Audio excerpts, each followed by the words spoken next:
और मेरा शुरू दिन से उनसे यही मुतालबा था कि आप ये रकम रमज़ान से पहले डाल दें, लेकिन उन्होंने जो किसी ने अब ताख़िर हुई तो ईद से पहले ये अकाउंट में उनके रकम आई। और अगर कोई एजेंट आपसे वसूली करता है या आपसे बड़ी रकम मांगता है तो ऐसे एजेंटों का आप हमसे उनकी निशानदही कीजिए और ऐसे एजेंटों को हमको मालूमात दीजिए। इंशाल्लाह ऐसे एजेंटों को जेल की सलाखों के पीछे डालने का काम हम करेंगे।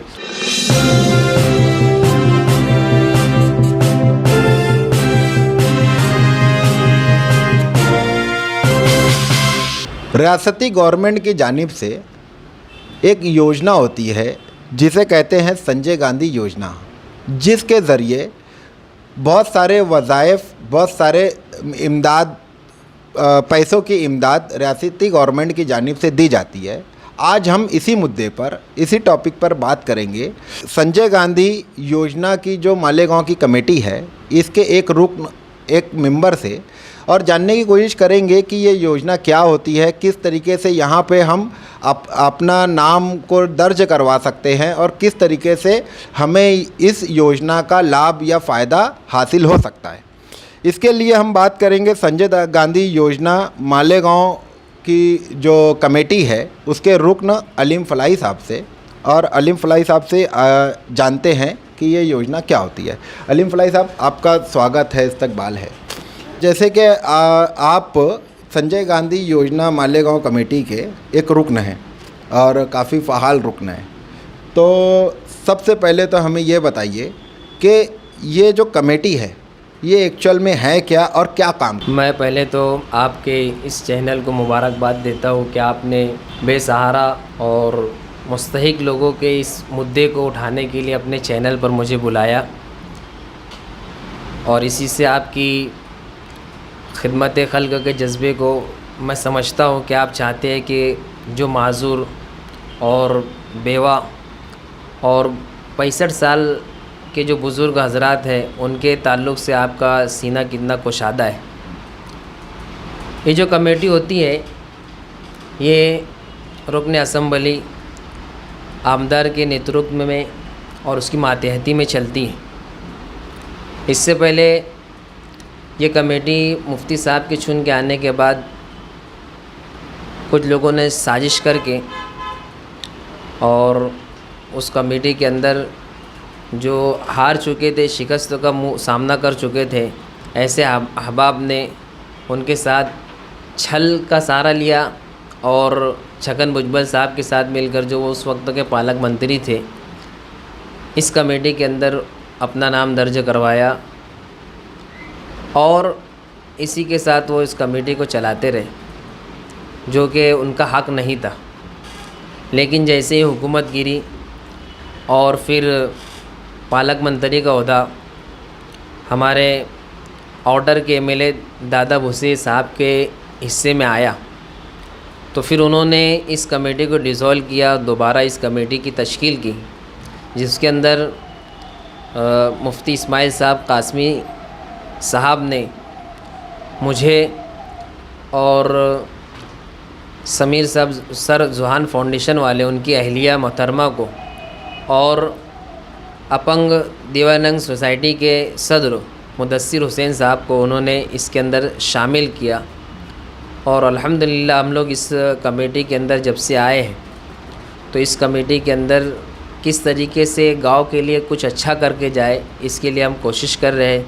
ये कमेटी उन लोगों के लिए है जो बेसहारा है, माज़ूर है, अपंग है, किसी न किसी ऐब में वो कुछ नहीं कर सकते, या फिर वो बेवा औरतें जिनके शौहर नहीं है, उन लोगों को कुछ न कुछ मदद इस कमेटी की तरफ से दी जाती है।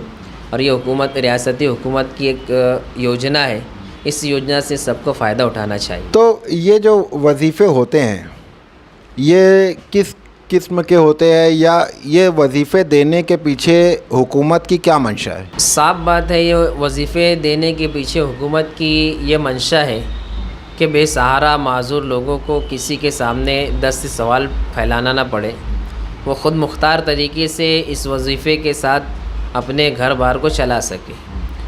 जाहिर सी बात है, ये रकम ऊँट के मुंह में ज़ीरे के मानंद है, लेकिन आज जिस तरीके से भी हुकूमत अगर मदद कर रही है तो हुकूमत की इन तमाम वजीफ़ों को, इन तमाम ग्रांट को लेना चाहिए और उससे इस्तेफ़ादा हासिल करना चाहिए। और ये जो वजीफ़े होते हैं बताइए कि नहीं, ये किन लोगों के लिए मुख्तस किए गए हैं? इसके अंदर वजीफ़े के अंदर दो है। एक तो संजय गांधी निराधार योजना, जिसके अंदर जर्नल, एससी और एसटी इन लोगों का कैटेगरी बनाई गई है। एक कैटेगरी के अंदर संजय गांधी के अंदर ए कैटेगरी के लोग होते हैं और एक दूसरी कैटेगरी के अंदर बी कैटेगरी के लोग होते हैं। और सरावन बाल योजना, जो बुज़ुर्ग हो जाते हैं, जिनकी उम्र हो जाती है, ऐसे लोगों की भी इसी तरीके से सेम कैटेगरी ए और बी, जिसके अंदर जर्नल होता है और एससी, एसटी ये लोगों की इसके अंदर शुमार करके हर एक की कैटेगरी मुतय्यन की जाती है। इसके अंदर जो बेवा और जो माजूर हजरात है, अपंग है, बहरे हैं और ऐसे ही जो लोगों को माजूरीन में शुमार किया जाता है तो उनको इससे इस्तेफ़ादा मिलता है। और जो बुज़ुर्ग अहबाब जिनकी उम्र 65 साल की हो चली, ऐसे लोगों को भी इससे मदद मिलती है और इनको वजीफ़ा वहाँ से इनका शुरू होता है। वजीफ़ा शुरू करवाने के लिए किस तरीके से इसका प्रोसेस होता है और क्या डॉक्यूमेंट लगते हैं? इसके अंदर जो डॉक्यूमेंट दस्तयाब है वो उमूमन जो लगने वाले वही दस्तावेज़ होते हैं। इसके अंदर ये होता है कि आधार कार्ड का ज़ेरॉक्स होता है, राशन कार्ड का ज़ेरॉक्स, बैंक पासबुक का ज़ेरॉक्स, पासपोर्ट साइज़ 2 अदद फ़ोटो, और माजूर है तो उसका सर्टिफिकेट लगेगा, और अगर बेवा है तो उसको उसके आदमी का डेथ सर्टिफिकेट लगेगा, और जन्म दाखला या एलसी का सर्टिफिकेट और इनकम सर्टिफिकेट का इसके अंदर ज़्यादा अमल दखल है।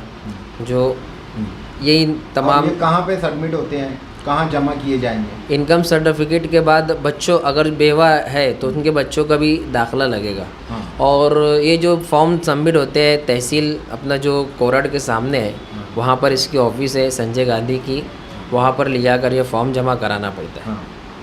और इसमें जैसे एक गरीब आदमी, वो इतना पढ़ा लिखा नहीं होता है, तो वो उसके अंदर एक डर होता है कि किस तरीके से मैं ऑफिस में जाऊं और किस तरीके से मैं ऑफिस में जाऊं और किस तरीके से मैं फॉर्म सबमिट करूं या क्या डॉक्यूमेंट लगेगा, उसे एक डर होता है। तो वो एक एजेंट का या उन लोगों का सहारा लेता है जो ये इसको ज़रिए माश बना के रखे हुए हैं। तो ऐसे हालात में आपकी कमेटी क्या कर रही है और आप क्या कहना चाहोगे? काशिफ भाई, आपका सवाल बहुत अच्छा है। कमेटी बनने अभी 2 महीना हुआ है और अल्हम्दुलिल्लाह हम ये कोशिश कर रहे हैं कि एक आदमी अपना पैसा लेने के लिए जब वो जाए तो उसे ऑफ़िस के अंदर किसी किस्म का कोई खौफ ना हो। उस खौफ को दूर करने के लिए हम रोज़ाना कुछ ना कुछ वक्त वहाँ देते हैं कि वहाँ के ऑफिसर लोगों से किस तरीके से बात कर रहे हैं, कैसे उनकी लैंग्वेज इस्तेमाल करने का तरीका है, हम उसके ऊपर काम कर रहे हैं। वहाँ वक्तन फ़वक्तन हमारा जाना आना होता रहता है।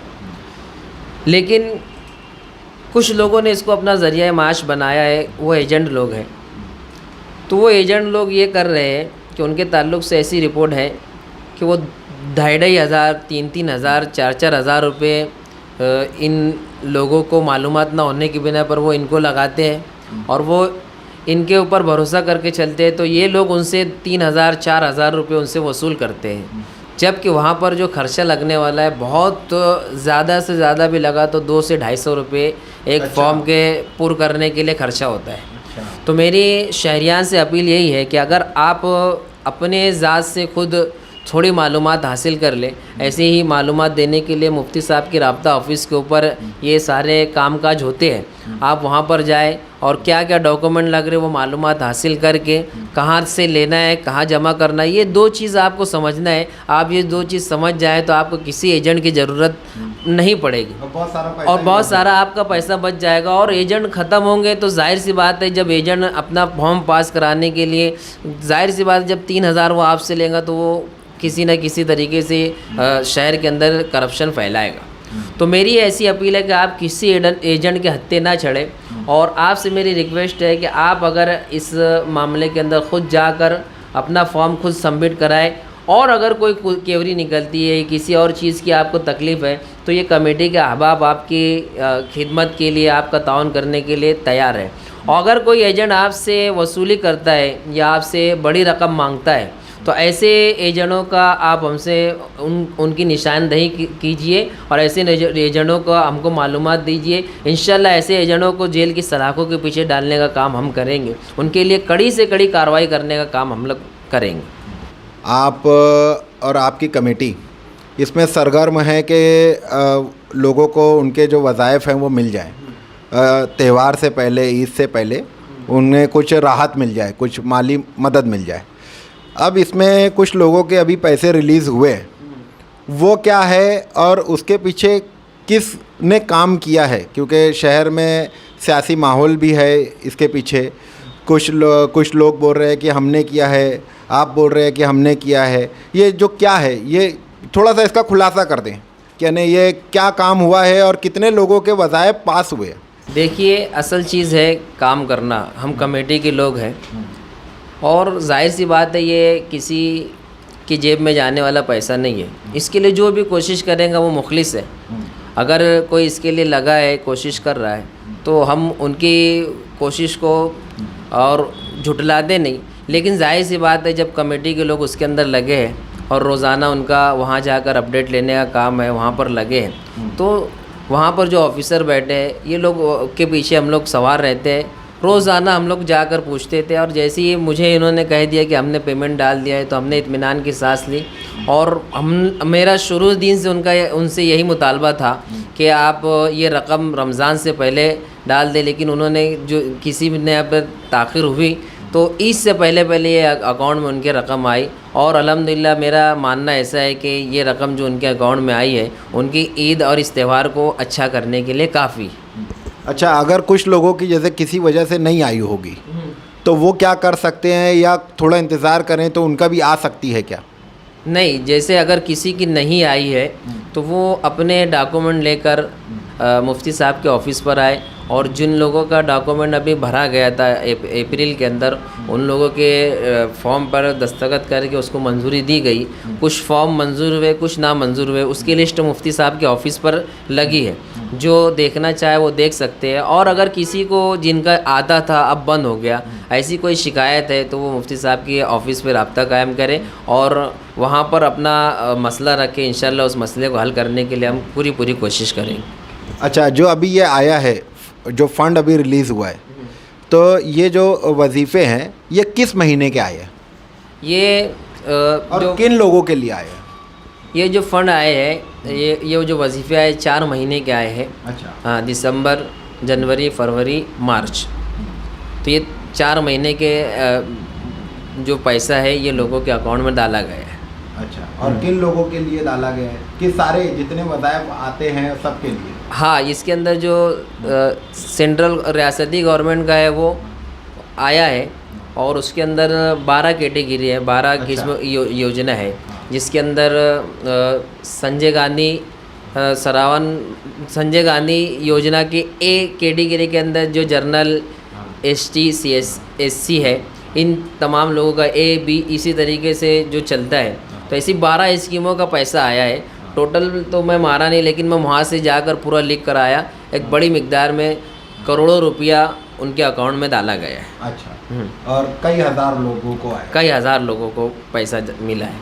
अच्छा, जो लोग टर करवाना चाह रहे हैं, इनके लिए आपका क्या पैगाम रहेगा और इनके लिए आप क्या इनको बताना चाहेंगे कि इनको एक लाइन क्या बता सकते हैं आप? देखिए, हुकूमत की ये स्कीम है और इस स्कीम की ख़ास बात यह है कि ये इसके अंदर कोई कोटा फिक्स नहीं है। इसका कोटा अनलिमिटेड है। जितने लोग इसके मुस्तहिक करार पाएंगे, उनके डॉक्यूमेंट उनके जो पैमाने हैं उसके ऊपर बराबर उतरेंगे, उसको हुकूमत वजीफ़ा देंगी। अच्छा। और हमारी कोशिश ये है कि अब मीटिंग जो लगती है वो महीने के आखिर में लगती है, तो हमने बातचीत की, हमारे जो सदर है उनसे भी और मुफ्ती साहब ने भी उनसे बातचीत की है। मीटिंग जो लगाने का हमारा काम रहेगा, जो इस महीने के शुरू में फॉर्म आएंगे 15 तारीख तक जो फॉर्म आएंगे उसको 15 के बाद हम मीटिंग लेंगे। 20 तारीख से पहले मीटिंग करके वो फॉर्म को मंजूरी और नामंजूरी का जो मरहला है उससे गुजार कर 20 तारीख के बाद उसको वहाँ सबमिट कर दिया जाएगा, ताकि उस महीने के अंदर, इस महीने के अंदर, चालू महीने में जिसने फॉर्म भरा है इसी महीने के अंदर उनके अकाउंट में पैसा भी आ जाए। और इस महीने का जो ये 4 महीने का जो पैसा अकाउंट में लोगों के आया है, मैं इस पैसा आने के एवज़ में मुफ्ती साहब का और कमेटी के ज़िम्मेदारान का शुक्रिया अदा करता हूँ कि उन्होंने इस रमज़ानुल मुबारक के महीने में ईद की आमद है, लोगों के पास किसके पास क्या कंडीशन है, किसकी क्या कंडीशन है, इन तमाम कंडीशन को देखते हुए फ़ौरन पैसा डलवाने की मांग की और ये पैसा लोगों के अकाउंट में आया। मैं हमारे कमेटी के तमाम लोगों का और जो मुफ्ती साहब है उनका, कि उन्होंने इसके अंदर लग कर इस पैसे को फ़ौरन से पेशतर डलवाने के लिए कोशिश की, उनका मैं शुक्रिया अदा करता हूँ। ये थे हमारे साथ संजय गांधी योजना मालेगांव कमेटी के रुकन अलीम फलाई साहब, जिन्होंने काफ़ी तफसीली गुफ्तगू में बताया कि ये योजना क्या होती है, किन लोगों को ये हासिल हो सकती है, कहाँ से इसकी मालूमात आप फ़राहम कर सकते हैं, कहाँ पे ये फॉर्म को सबमिट किया जा सकता है। अगर आपको कहीं पे इस फॉर्म भरने में दिक्कत आ रही हो तो इन्होंने बताया कि एमएलए के राब्ता ऑफिस पर कांटेक्ट किया जाए, राब्ता किया जाए, वहाँ से आपको पूरा गाइडेंस और रहनुमाई की जाएगी। इसी तरीके की और वीडियो देखने के लिए सब्सक्राइब करें रिसाइट टुडे को। और अगर आपके कुछ सवालात हैं, आपको इस योजना को लेके कुछ डाउट हैं, कुछ परेशानी है, आप हमें कमेंट बॉक्स में ज़रूर बताएं। हम उन सवालात के साथ फिर से आपके सामने एक नई वीडियो के साथ में हाज़िर होंगे। जब तक के लिए देखते रहिए रिसाइट टुडे। खुदा हाफिज़।